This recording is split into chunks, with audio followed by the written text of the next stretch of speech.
So eleven welcome back to another video. তো শাকিব খানের সাথে রায়ান রফির তাণ্ডব সিনেমাটা ব্যাপক লেভেলে কালেকশন করছে, সেগুলো নিয়ে তো তোমাদেরকে সব রকমের আপডেট তো যখনই যা পাচ্ছি দিচ্ছি।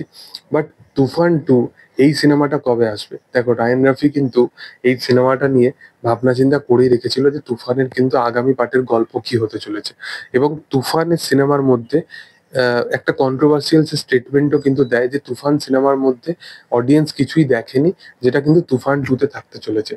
যে ক্যারেক্টারটা, আসল ক্যারেক্টারটা কে, আসল তুফান কে, এই বিষয়টা, এবং চঞ্চল চৌধুরীর চরিত্রটা কি করলো শেষ অবধি, সেই বিষয়গুলো কিন্তু, বা এইটা কোনো ইউনিভার্সের পার্ট হয় কিনা, এটা কোনো আপকামিং দিনে কোনো আহ কোনো কিছু আহ, আরো কোনো অন্য বড় ক্যারেক্টারকে আমরা বা বড় কোনো অভিনেতাকে আমরা এই সিনেমার মধ্যে দেখতে পেলাম কিনা, এই বিষয় নিয়ে আমি কথা বলতে চাই। দেখো, মূলত তোমাদেরকে একটা বিষয় নিয়ে বলতে চাই যে শাকিব খান, তাকে নিয়ে এখন রায়ান রাফি অনেকগুলো প্রজেক্ট আনতে চলেছে, যার মধ্যে তুফান 2 অবশ্যই থাকবে, যার মধ্যে এই ইউনিভার্সটা থাকবে, যেটা অবশ্যই তাণ্ডবের ইউনিভার্সের পার্ট হবে। এবং এর সাথে সাথে এর সাথে সাথে আরো কিছু মাল্টিপল কিন্তু কাজ আসতে চলেছে, যেগুলো কিন্তু উম, অন্য একটা ধারার সিনেমা হবে, যেটা অবশ্যই অ্যাকশন হবে।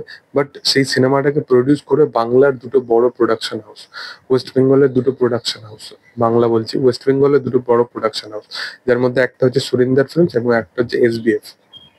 এই দুটো প্রোডাকশন হাউস সিনেমাটাকে প্রডিউস করবে, এবং সেটাকে পরিচালনা করবে হচ্ছে রায়ান রফি নিজে। এবং সেই কাজের মুখ্য চরিত্রে আমরা দেখতে পাবো হচ্ছে মেগাস্টার শাকিব খানকে।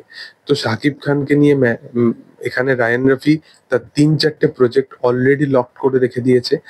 মেহেদী হাসান হৃদয় বা রিয়েল এনার্জি প্রোডাকশনের তরফ থেকে দুটো প্রজেক্ট অলরেডি লকড আছে। তো শাকিব খানের আপকামিং যে বছরগুলো আসতে চলেছে, তার শুধুমাত্র লাইন আপটা দেখো, সেটা কি লেভেলের হতে চলেছে। তো অবশ্যই শাকিব খানের লাইন আপ নিয়ে আর আলাদা রকম ভাবে কথা বলার কিছু নেই।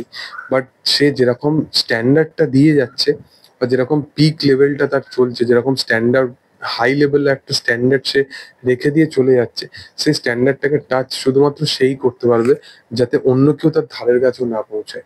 এটাই হচ্ছে স্টার্ট আপ, মানে আর কিছু বলার নেই। তোমাদের কি বক্তব্য এই বিষয়টা নিয়ে, সেটা তোমরা অবশ্যই কমেন্টে জানাতে পারো। ভিডিও ভালো লাগলে অবশ্যই লাইক করো, শেয়ার করো, সাবস্ক্রাইব করো চ্যানেলটাকে, এবং পাশে থাকা বেল আইকনটা অবশ্যই প্রেস করে দিও। Thank you all, by.